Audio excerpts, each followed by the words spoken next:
7, 6, 5, 4, 3, 2, 1. Good evening and welcome to this evening's Planning Application Committee meeting. I'm Councillor Jessica Leigh and I will chair tonight's meeting. In line with legislation and the public health guidance we've received, committee members are attending this meeting in person at Lambeth Town Hall. Officers, visiting ward members and members of the public have also joined us virtually, with some joining us physically. This meeting is being recorded and being broadcast live. The recording of tonight's meeting may also be used for quality purposes and training. Whilst we hope everything runs smoothly, please be patient if we hit some challenges in this virtual environment. In the event that technical issues require the meeting to be adjourned and it cannot be restarted within a few minutes, further updates will be posted on the Council's Democracy Twitter account, which can be found at LBL Democracy. I've just got a few housekeeping and health and safety. Fire exits are from either door to the left and the right, outside the right hand side of the room from the public's view who aren't here. And there will be a comfort break around 9 PM and the toilets, there is an accessible toilet just outside the right hand side of the room, just here. We have received no apologies for this meeting. I will now introduce members of the committee and ask them to state whether they would like to declare an interest of any items to be considered on the agenda for this evening's committee. All councillors will be required to state their name and to confirm if they wish to declare any pecuniary interests in any matter to be considered this evening. Councillor Scott Ainslie. I'm Councillor Scott Ainslie. I am a councillor for St Leonard's Ward in Streatham. I have no pecuniary interest to declare. Councillor Bailey. Councillor Martin Bailey from Vauxhall Ward, and I have no pecuniary interest to declare. Evening, I'm Councillor Malcolm Clark of Streatham Wells Ward, and I have no pecuniary interest to declare. Councillor Rebecca Spencer, Gypsy Hill Ward. I have no pecuniary interest to declare. Councillor John Paul Ennis from Brixton North Ward, no pecuniary interest to declare. And I'm Councillor Jessica Leigh from Clapham East Ward. I'm the Vice Chair of Committee and I have no pecuniary interest to declare. But however, I did miss the apologies of the Chair of the meeting, Councillor Joanne Simpson, who's unable to make it this evening. I'd now like to introduce our lead officers for this evening's meeting, starting with Rob Sullivan. Good evening, my name is Rob O'Sullivan. I'm the Council's Assistant Director for Development Management and Planning Enforcement, and I will be presiding officer this evening. Backup presiding officer. Good evening, my name is Ruth Smithson. I'm an area team manager within the development management team in the planning department, and I'm the backup presiding officer. Democratic Services. Good evening, my name is Rajneesh Tulsi, Democratic Services. I am the clerk to the committee. Legal officer. Hello, my name is Peter Flockhart and I'm the legal officer. Presiding officer for 68 to 86 Clapham Road. Good evening, my name is Ben Oates and I'm a principal planning officer. The manager for 68 to 86 Clapham Road. Chair, I'm afraid Mr. Baker isn't in attendance. Okay, no problem. Presiding officer for the ICRA Primary School. Yeah, I'm Camilla Bebb. I'm a senior planning officer in the Brixton and Clapham team. The manager for the ICRA Primary School.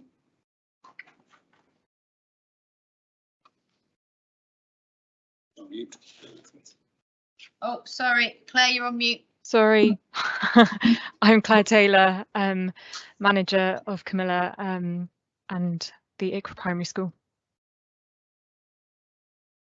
And the presiding officer for the South Bank Centre application. I'm Rebecca Marshall, I'm the presiding officer for the South Bank Centre application.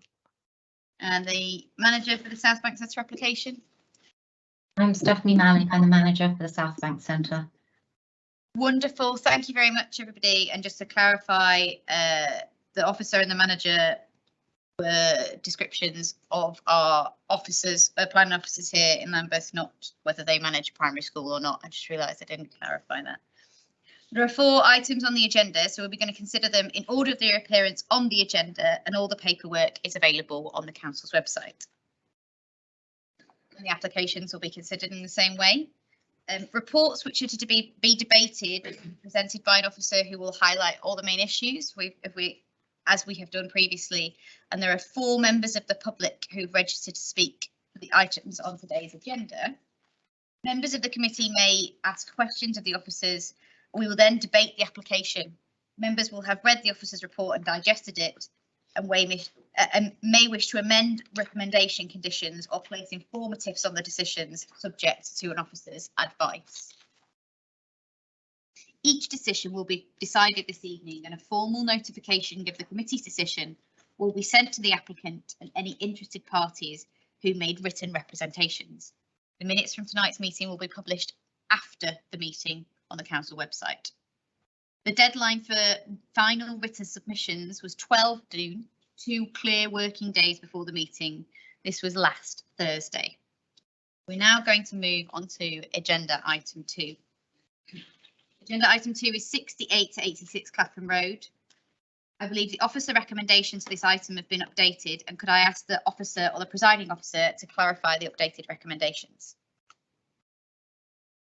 Yes, of course. Thank you. So this item has just gone out to a reconsultation at the request of the chair of the Planning Applications Committee. That reconsultation is to make clear that there has been an amendment to the scheme in that the offer to deliver the residential units as affordable housing units no longer forms part of the proposal. And so therefore, the recommendation is for that item to be deferred to the following committee meeting. Thank you very much. If members are happy, I will now move the recommendation to defer the item as per the officer recommendation. Do I have a seconder? Thank you, Councillor Bailey. By voting, each member confirms that they have heard the representations, or as we have decided to do, defer on the agenda item, and reviewed the supported documents and have not had any difficulties during this meeting of the representation made. The vote will now take place by a show of hands. All those in favour of deferring this application, can you raise your hands?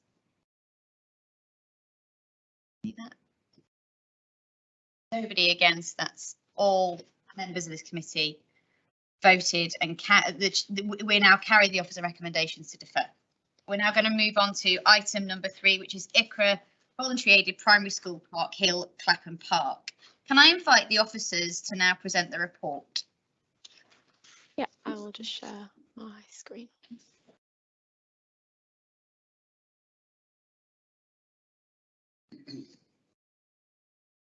Okay, is my screen showing? The proposal is for the demolition of the existing school and erection of a new school building, which will be Part 1, Part 2 stories in height. The proposal would have accessible parking bay, cycle parking and hard and soft landscaping. Officers would like to draw members' attention to the first and second addendum, where changes were made to the wordings of paragraph on School Streets Initiative, land use, amenity, travel plans, sustainability and commentary on the newly adopted LPGs. Oh, sorry, I realised I'm on the wrong slide there. The site is an island site which is boundaried by Park Hill, Crescent Lane, Clarence Avenue and Kings Avenue. The site is not within a conservation area but is shown in figure 2 within the report. Clapham Park Road, Northborough Road Conservation Area is to the north, and there is a Grade 2 listed building 121 Park Hill. The conservation located here, and the listed building is this building here, 121. The existing ground floor plan is currently occupied by a 1 to 2 storey interconnected school building, which is predominantly dated from the 1970s. The current main entrance is on Park Hill, with vehicle access and parking currently from Crescent Lane. There is a perimeter fence around the whole site. The proposed image shows the street from street level. There is currently a filter on Crescent Lane and cycle route. The school has a zigzag line enforced between the hours of 8 and 10 and 2:30 and 4:30, with controlled parking zones also present.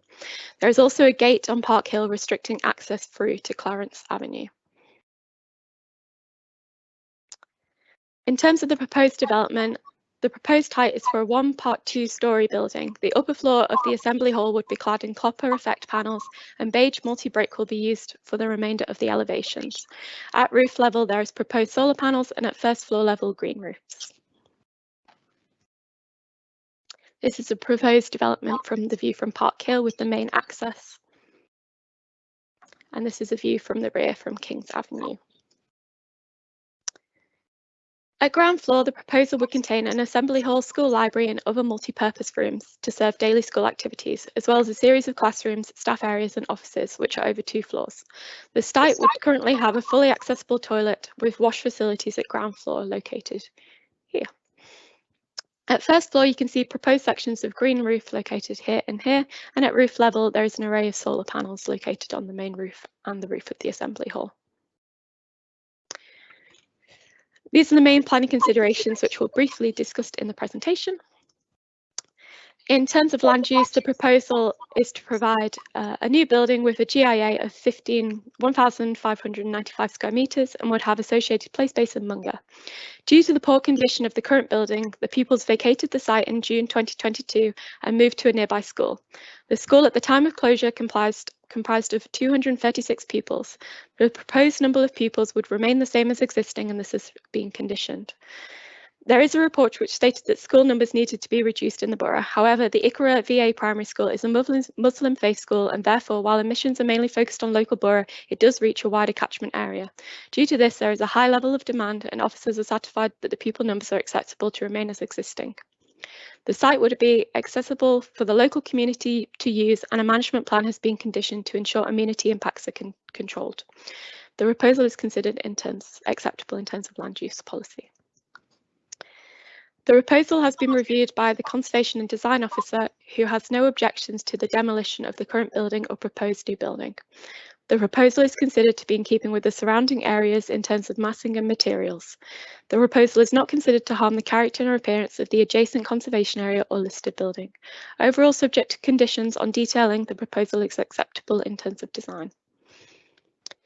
In terms of neighbouring amenity, all properties would pass the daylight distribution and annual probable sun hours assessment under the BRE guidance, and conditions are secured on noise, light, odour and on advice of the consultees.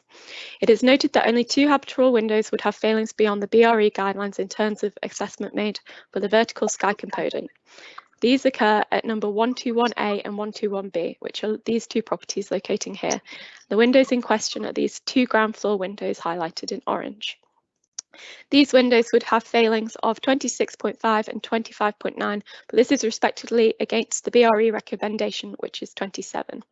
These are also secondary windows. As you can see, the windows are served by an additional window which serves this room, which overlooks the amenity space. So these windows are considered to be the secondary windows to these spaces, and the windows on the rear elevations would have no failings in BRE recommendation guidance.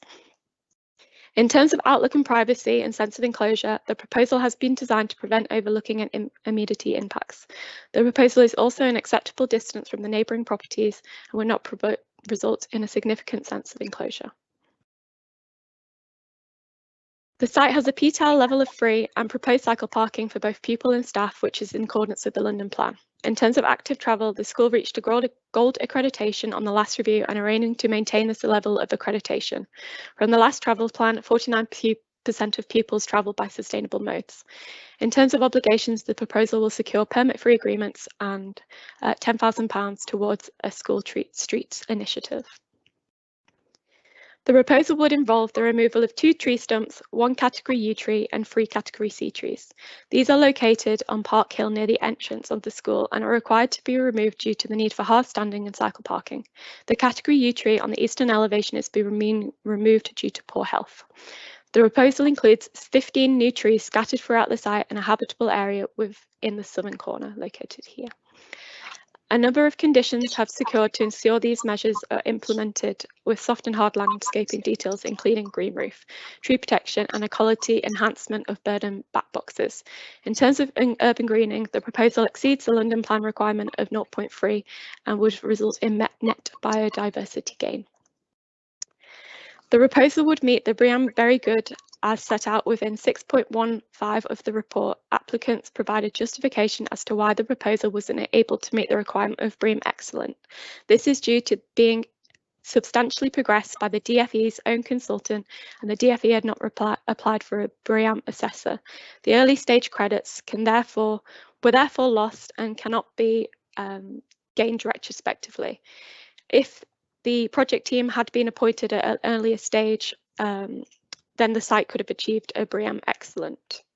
However, despite being unable to meet BREEAM Excellent, the proposal would be a zero carbon building, does not include any fossil fuels, exceeds the policy requirements for carbon savings and carbon reductions, contains PV and air source heat pumps, so all energy used on site is onset by on-site energy generation, and would have an EPC rating of A+. In terms of air quality, the proposal would be air quality neutral, with transport emissions associated with the scheme below the relevant benchmark. The plant to be installed as part of the building energy strategy does not produce any emissions to the atmosphere. The proposal is therefore acceptable with regards to sustainability. The proposal includes a number of obligations as outlined within 6.12 of the officer report.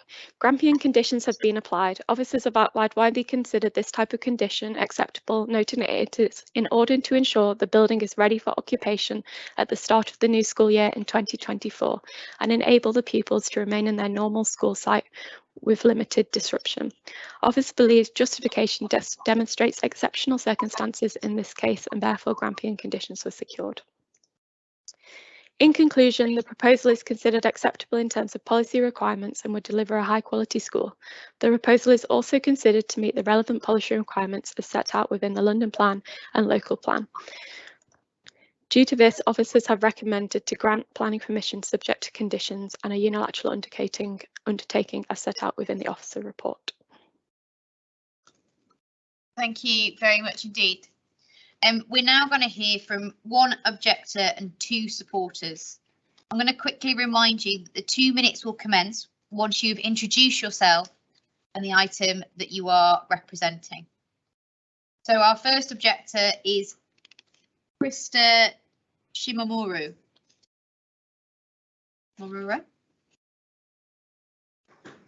Yeah, close enough. Do you want to tell me your name? Because I've butchered it. So sorry. Shimamura. Thank you. Right, Krista, you have 2 minutes. What will happen is the clerk of the committee will set the time just as you begin to, as you finish explaining who you are and you are objecting against this, and we will take the time of 2 minutes. It will beep 30 seconds before. Is that correct? 30 seconds. And I'll cut you off after the 2 minutes. So when you're ready. Perfect. So I'm Krista Shimamura. I'm a resident at 121B Park Hill, and we're objecting the application. Committee, thank you for taking the time to listen to us this evening. We were pleased to hear that ICRA VA is undergoing a big refurbishment and support the project in principle. That being said, after reviewing the documents, we want to raise some points of concern that have led us to object to this application. Our online comment addresses 5 separate issues, but being conscious of time, we would like to address our top 3. Number 1, loss of light and overshadowing. Our primary concern. The design put forth for approvals will drastically reduce the amount of light to our property, particularly during the daylight savings period. We noted the selected design option presents the highest risk of light loss due to our home's proximity to the 2-story structure of the school. Design option 2 puts our home at much less risk of light loss than the preferred design option 3. These issues affect our legal right to light, which we will need to defend separately if not taken into consideration in this planning decision. Number 2, smells from kitchen. According to the odor assessment report, this property has been classified as high risk in odor. The kitchen and bin storage have been moved closer to our property in design option 3. Number 3, noise and disturbance resulting from use. Design option 3 puts the play area and assembly hall closer to our property versus design option 2. As individuals that work from home regularly, this will disrupt our workdays if we work from home 4 days a week. We would like this committee to take into consideration the impact that design option 3 will have on our property, and that all the points we have raised are resolvable if design option 2 or 1 is put forth for approval and approved by this committee. Thank you. Thank you very much, and thanks for keeping to time, Krista. I'm now going to invite our 2 supporters one by one. Firstly is Emma Penson. Emma, are you there? Hi, yes, I'm Emma Penson of DWD, the planning consultant for the project. We are pleased to present on behalf of the Department for Education tonight in support of this planning application for the redevelopment of ICRA Primary School. The planning application provides a modern, high-quality school for the pupils and staff of ICRA. ICRA School is a one-form entry, voluntary-aided primary school and nursery. The school is run by the ICRA Trust and managed by the ICRA governing body. It has an Ofsted rating of outstanding. In July 2021, ICRA School was selected by the Department for Education to secure funding as part of the school rebuilding programme. A comprehensive demolition and rebuild is proposed to provide modern indoor and outdoor school facilities to meet the needs of pupils now and in the future. The existing buildings are no longer suitable for the school, being dated, in a poor condition and at the end of their working life. In 2022, the school temporarily vacated the site and moved into temporary accommodation to facilitate the redevelopment. Backstall Construction has been appointed as contractors and they are ready to commence work on site, working to a programme that allows the pupils to move back to the new school in September 2024. The planning application proposes the demolition of the existing school buildings and the development of a Part 1 and Part 2 storey building. The school will be retained as one-form entry with the same number of pupils as existing. There is no plans to increase pupil numbers. The school operates community uses outside of school hours, which will be continued. The building has been designed to achieve net zero carbon with the energy strategy utilising air source heat pumps and photovoltaic panels. The scheme will also achieve an urban greening factor that exceeds the policy requirement of 0.3. The school encourages active travel and sufficient cycle parking spaces are provided for both pupils and staff. To conclude, the Department for Education are thrilled that the planning application is being recommended for approval tonight. They are very much looking forward to delivering a modern, high-quality primary school for the pupils and staff of ICRA. Thank you. Thank you very much. Thanks for keeping to time there, Emma. We now going to invite Humaira Salim, who's one of the supporters here this evening, to also speak. I believe she did have internet issues, so I'm not sure she's definitely online. Okay, no problem. If that's the case, we're just going to move on. Firstly, Emily. What was that, sorry? Emily, Oh, sorry, I didn't hear that. Sorry, Emily Layton is going to read out on Humaira's behalf. Is that correct? Correct. All right, Emily, you've got 2 minutes. We'll just sort out the timer. Good. All right. Just a moment. Right, when you're ready. ICRA Primary School is one of the very few state-funded Muslim schools in London and beyond and serves the community in Lambeth. As the head teacher, I have witnessed firsthand the struggles and difficulties our students have faced every day due to the poor state of our current building. The current building is in a state of disrepair with outdated facilities, inadequate space, and numerous health and safety concerns.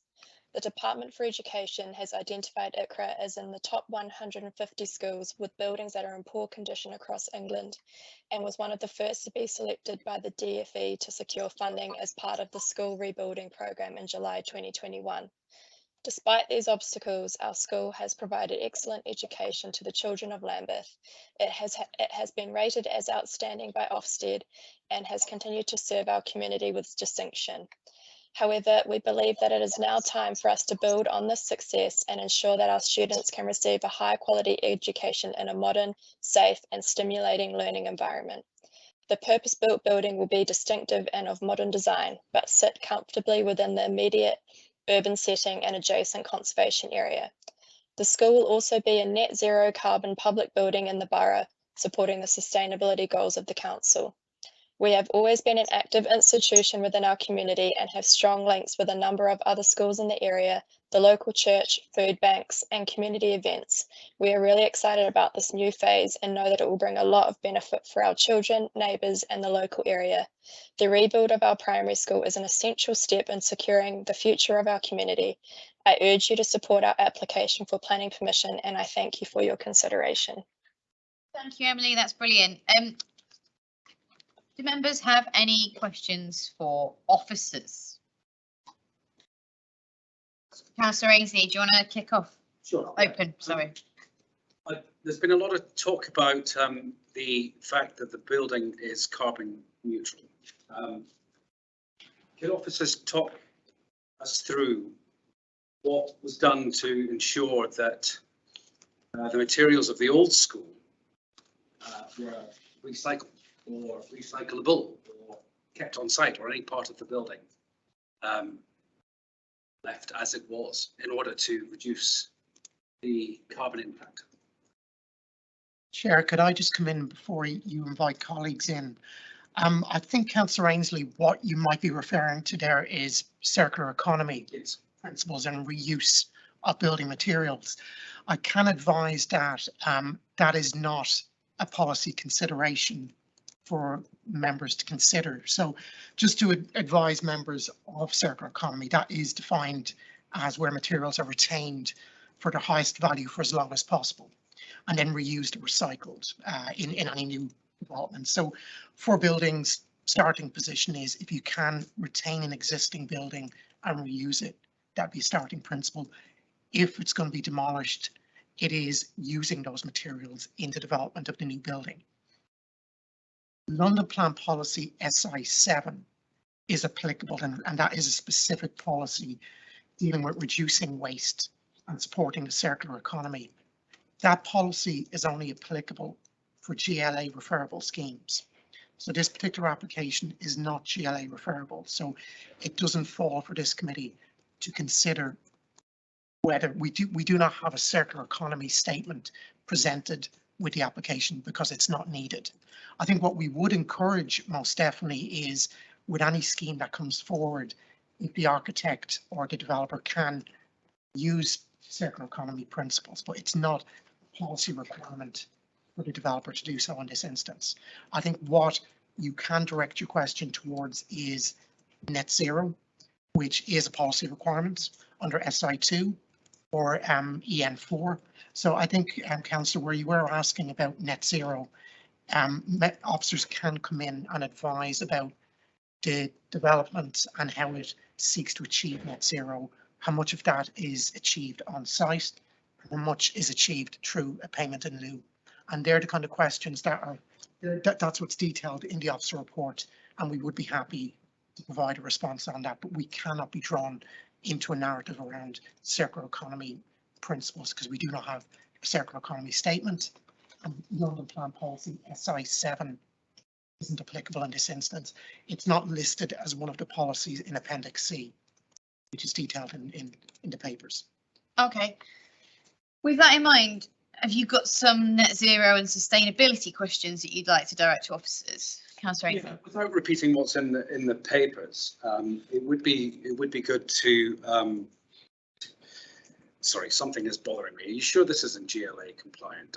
Has to refer to, because in the sustainability statement from sustainability, they do talk about the circular economy in 6.13. So just you're confirming that this doesn't have to be referred through the GLA? It's not a GLA referable scheme, that's correct. So it doesn't go to the GLA for stage one. You tend to see that with much larger major developments. So the quantum of floor space in this instance wouldn't make it referable. I see. All right. Okay. Well, can challenge that, so I'll take that as. Yeah, if officers could talk us through the sustainable claims of being net zero, that would be extremely useful.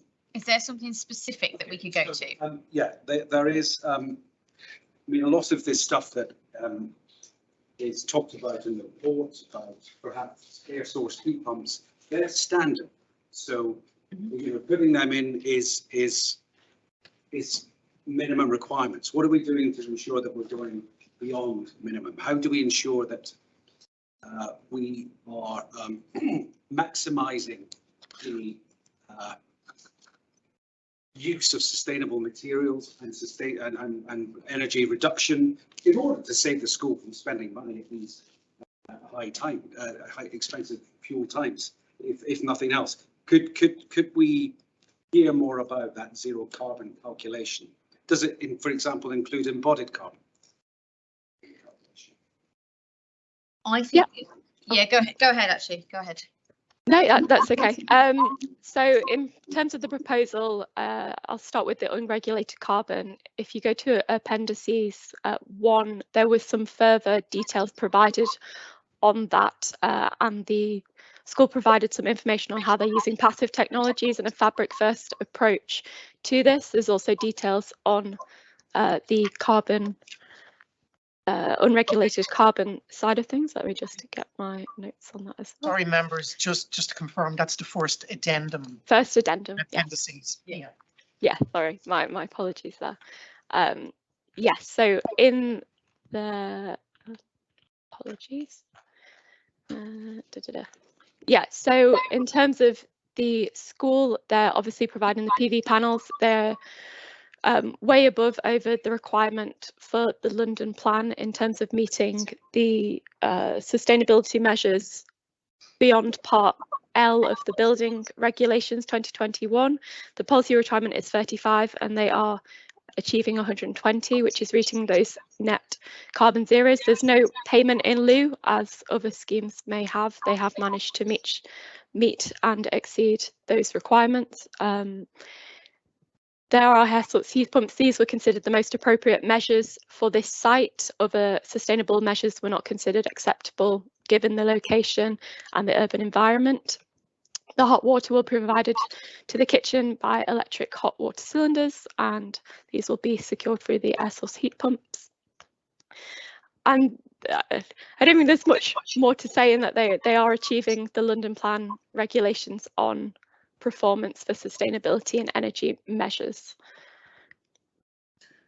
Thank you very much. Can I just follow up with, are they exceeding anything, just to clarify for Councillor Ainslie, I think? Yes, they're exceeding if you go onto the site designation page and the environmental performance table, you can see that they're exceeding both parts of Part L of the building regulations in terms of the proposed policy targets. Great, thank you. Councillor Clark. Not on sustainability. Yeah, go ahead.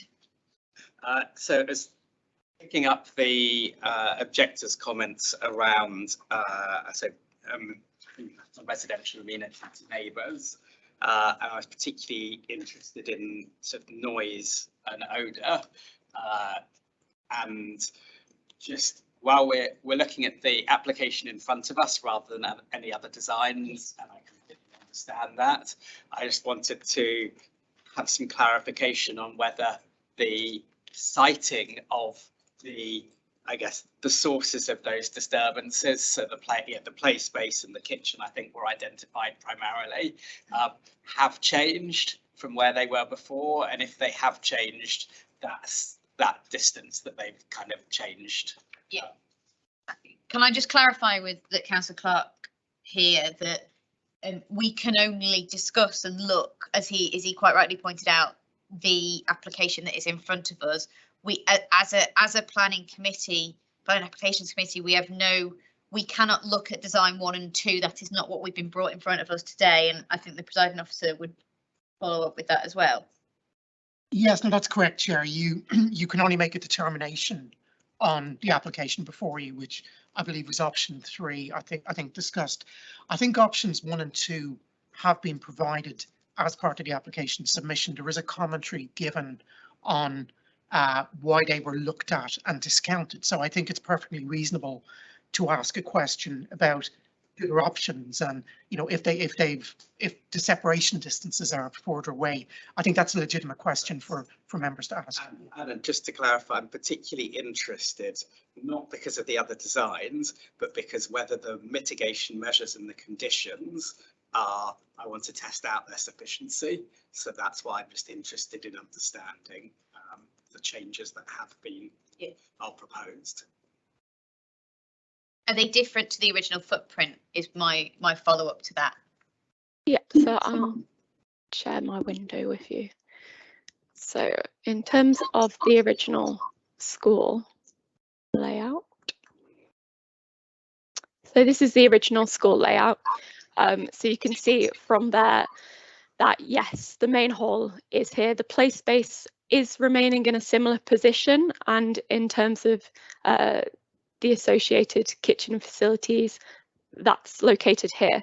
So if I go onto the proposed floor plans of what we have here, the assembly hall is in a relatively similar position. The kitchen is still located close to this Crescent Avenue, and the play space is still located to the rear.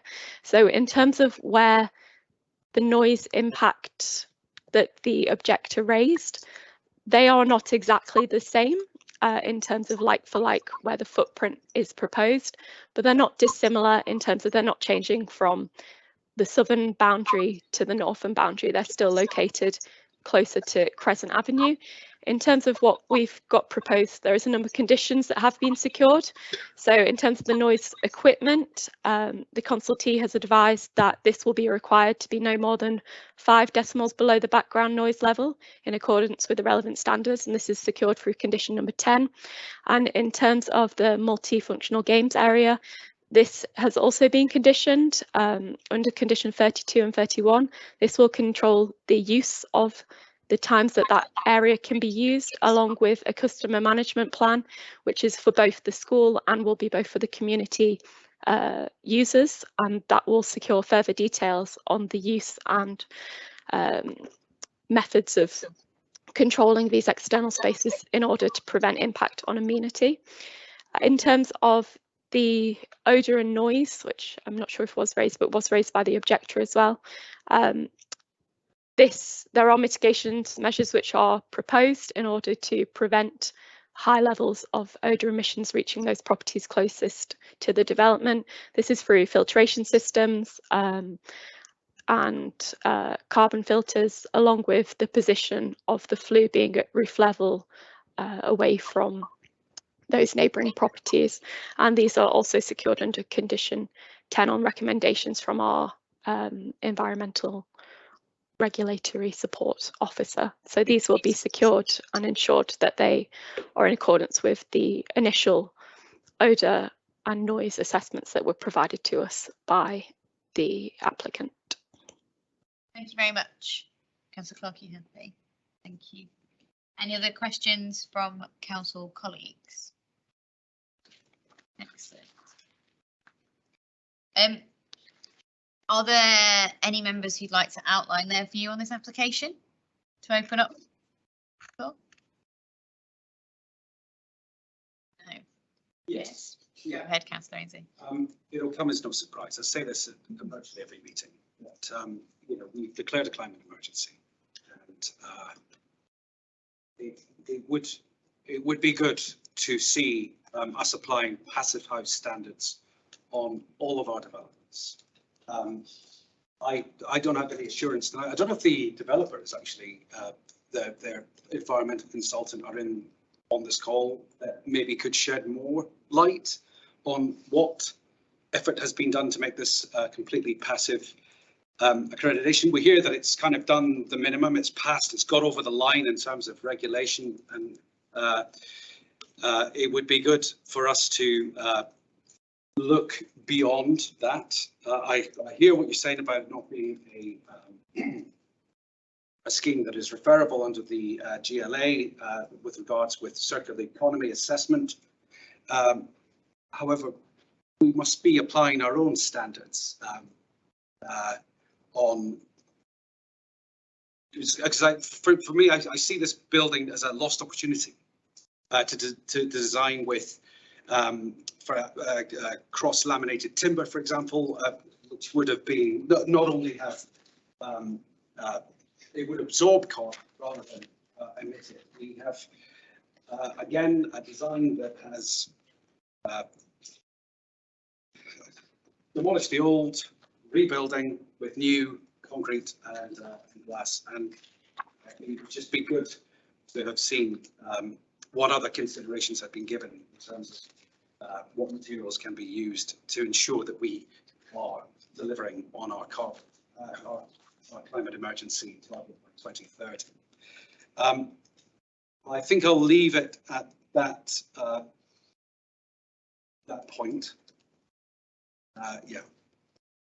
Okay, thank you. Any Councillor Clark? Yes, I just want to reflect that having been on planning committee for a fair few years, I've seen a fair few schools come up in the time, funded through DFE, right through Building Schools for the Future Fund many years ago through to this. I'm actually impressed at the way things have changed, how our policies have adapted and strengthened, how things have adapted both on the sustainability front and other things to get what seems an impressive compromise based on, I'm sure, all the funding constraints that are there from DFE and on the site itself. So I'm because it is a necessary scheme. The existing building was not fit. It was deemed not fit for purpose. I think it's right, and and I think that the mitigations are there for impacts on small impacts on residents. So. Thank you. Anybody else?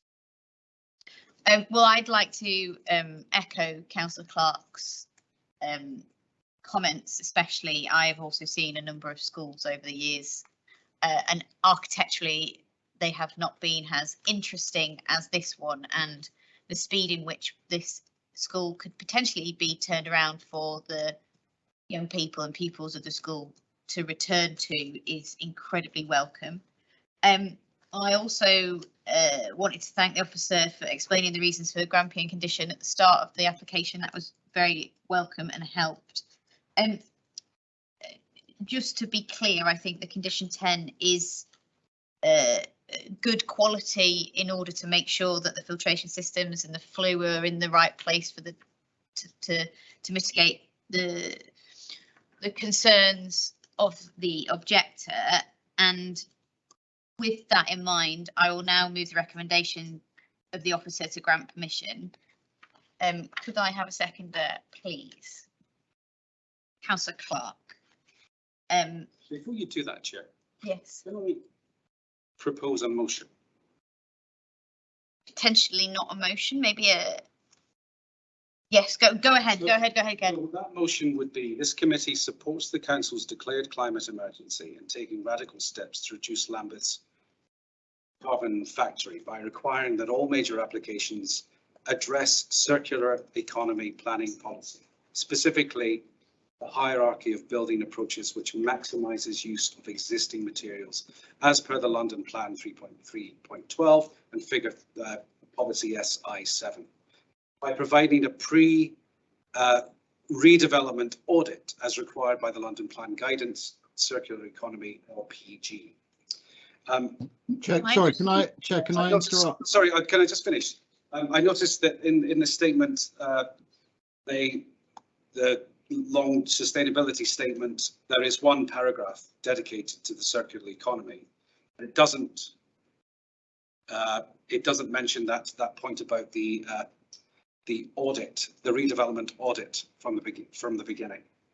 Okay, I will get clarity, but I don't think that you can propose a motion to planning committee, because I don't think the constitution would allow that. This is the correct place to do that. Mr. Flockhart is here and he's happy to come in. Chair, yes, you've proposed a motion, it's been seconded. You have to now proceed to a vote without any other questions or any other matters at all. Okay, sorry, I didn't realise I'd said Councillor Clark, my apologies. So Councillor Clark will second the motion.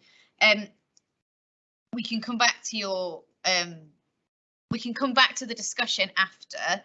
I'm very clear. Well, no, sorry, you can't do that. You can't do that. Once, if you've proposed a motion and then you vote on it and it's carried, that's the end of the matter. You have to move on then. Okay, With clarification. I had done it 2 seconds earlier. look, it seems to me that I'm very happy to go back to a discussion at a later.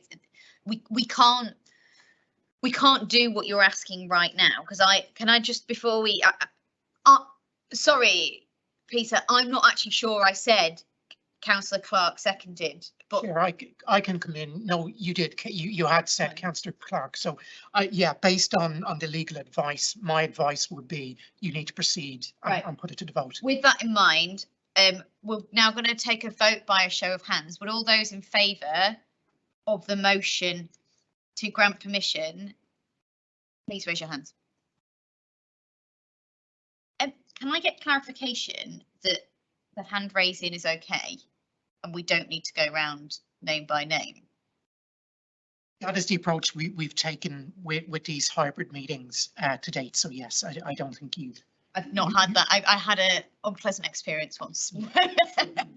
Chair, one thing I would say, are you raising your hand as well? Yes, I was raising, but I was asking the question.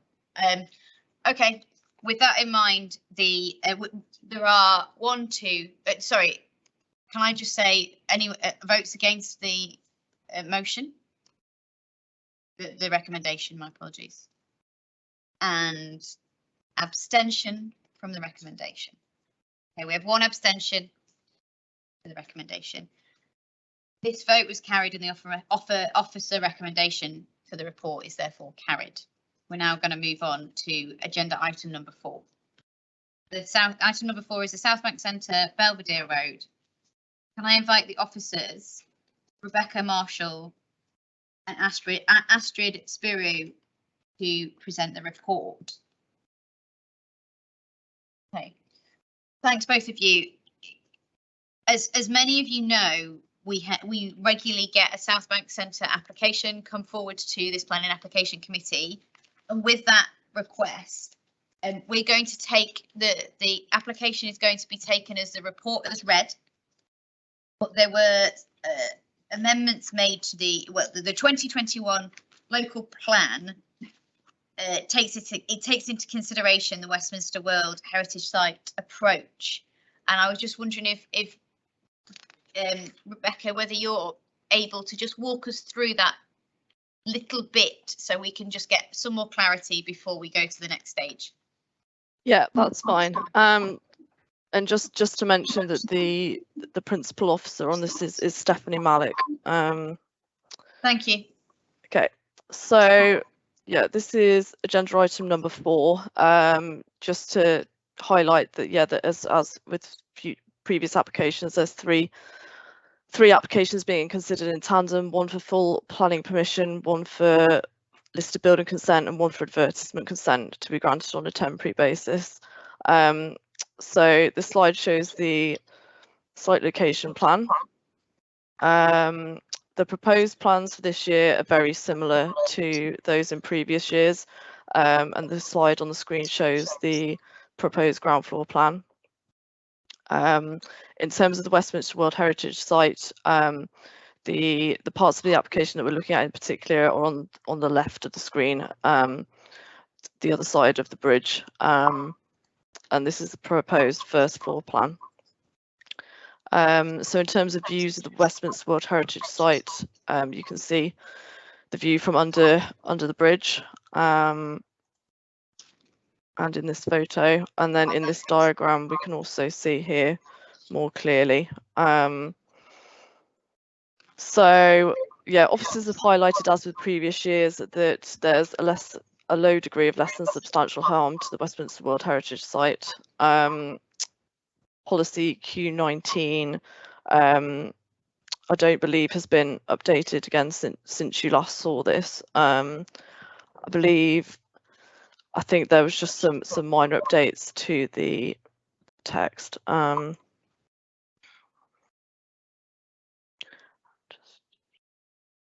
So yeah, Q19 was in the 2015 plan, and the change was the inclusion of mapped, defined areas of the immediate setting and the approaches. Thank you. That's very, very helpful. We do not have any members of the public who have indicated they wish to speak on this item. Do members have any questions for the officers on the item? Are members happy to move to a set of vote? Sorry, one moment. Sorry, I'm speaking. Councillor Ainslie. My delivery. Just a couple of things I want to check on this, if I may, Chair. So the commitment to contribute to extra maintenance because of the big increase in rubbish collection. Could we get assurances on that and ensure conditions or time restrictions for activities to protect residential amenity? So those are both officer questions, yeah? Yes. Yeah. And residential extra maintenance and residential amenities. Do you want to take the extra maintenance first, please?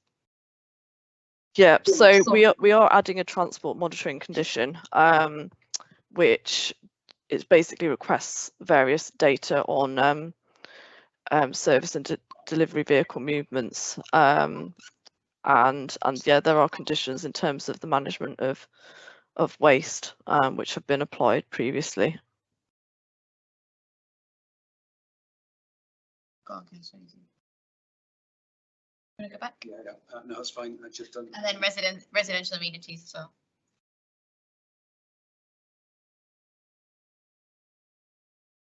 Do you want to clarify? Just in terms of restricting sort of the residents and what they are. Yeah. Adversely affected accumulating to the. Sorry, I couldn't quite hear that question. There are time restrictions on activities to protect residential amenity. Yeah.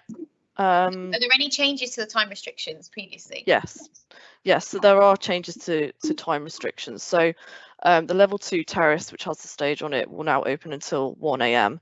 However, there's a number of other conditions which control matters. So the level 2 stage won't operate outside the hours of 10 till 11. There would also be no amplified sound, speech or music audible outside of the event site between the hours of 11:30 and 10 on a Monday to Sunday.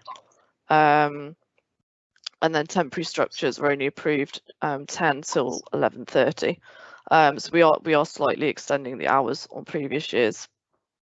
But this has been checked with our colleagues in regulatory support services who are satisfied and have recommended conditions. Okay, Councillor Clark, do you have a question? Yes, well, I'm trying to work out how to frame it. So we see these regularly. One of the points I've made in the past was a kind of that's a rolling survey of feedback from both, I say, residents and I say customers and users of the area, to ensure that the mitigations that are in place are working, that there's a level of comfortability with things, and I can see parts of that being adopted in the included in the current report, but I was just a question, given that it comes up so regularly, I was just interested in the approach that the us as a planning authority takes to capturing data year by year to support decision making. Yes. Yeah, so we have monitoring data. There's a noise management monitoring condition, which is applied every year. And basically, if there's any complaint, then they have to notify us about it. I think in the past year our attention was drawn to one complaint. So someone walked past and they felt like it was slightly too loud, but this wasn't pursued by South Banks, by the complainant, I believe that's correct. And that was during the day as well, I will add. And then in terms of notifying neighbours, we've posted site notices for 3 weeks.